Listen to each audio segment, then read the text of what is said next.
program. So I set the stage for you about these Michigan jobs that are disappearing and going to a most unlikely place. Congressman Dave Camp has been watching this, and he brought it to our attention and explains.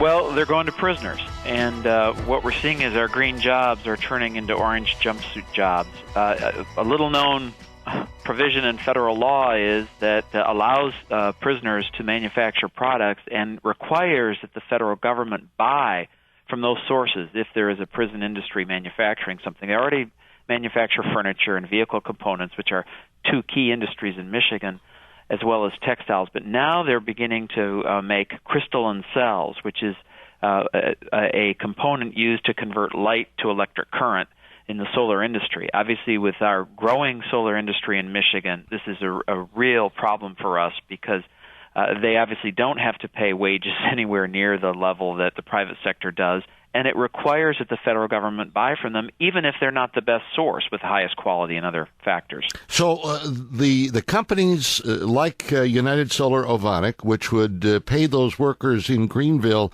I've got to believe a pretty good salary, right? Yeah, those are actually good jobs. Yeah, and what would you guess those people make? Any idea? Well, it depends because it depends on what level of the process they are, but they're high-end, high-skilled manufacturing jobs, so they're going to make a pretty good wage, certainly a lot more than the 23 cents or $1 an hour that the federal government's going to pay prison industry. Well, and that's what I was getting to. We've been so concerned about the low wages in China and in Mexico that make it more attractive for businesses to shift operations there, and yet we don't seem to be batting an eye about this one right under our noses. We lose jobs out of Michigan, good paying jobs, to prison inmates in Pennsylvania making 23 cents an hour.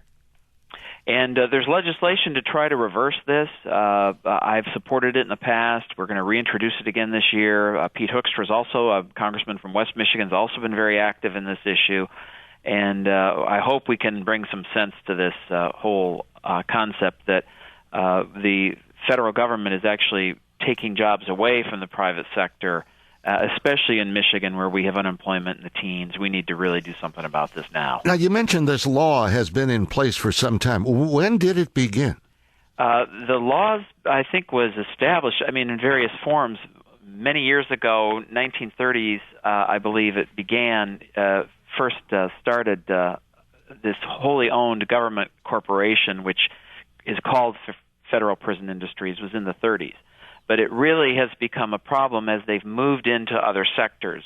They're not just making license plates. It's really, as I said, vehicle components, textiles, furniture, now crystalline cells. So it's been growing and really taking jobs away from valid private sector areas of our economy, which makes it very difficult for people to get jobs and to prosper. Well, sure. This is staggering for people here in Michigan, where we stare at a 15% unemployment rate, 50% higher than the national average. We're the worst, and we need to become the best. And this is a technology that we're trying to, obviously the president's had his job summit, he's touted green jobs, and here we're finding that federal prison industries is taking jobs away from the private sector, and we've seen layoffs in Michigan in this industry as a result of the problems. Sure. Has that plant closed completely, do you know? I don't believe it's closed completely. The Greenville plant, though, has scaled back some of their operations. We've also got a growing solar industry in Saginaw County, Hemlock Semiconductor, and this is something that we're all, actually Greenville and Hemlock are in my district, so we're obviously trying to make sure that they have an opportunity to compete, and they're receiving federal energy tax credits as well. So on the one hand, the federal government, the taxpayers through the federal government are giving them federal tax credits. On the other hand, they're subsidizing below market competition from federal prisons. Yeah. Do you blame the companies for this? Or do you sort of understand? They're just looking to cut costs where they can. Yeah. They're trying to compete, but what you've got is a mandate that the federal government must buy from prison industries. There's not even what we're asking for is let's have open and fair competition. Let them bid. Let them at least have an opportunity to try to get these contracts. And that's where I think the real problem has come in, is that they're required to buy from federal prison industries if they make it. They cannot bid in an open market situation in the economy. For most people who are hearing this for the first time, I'll guarantee you they're slapping their foreheads right now.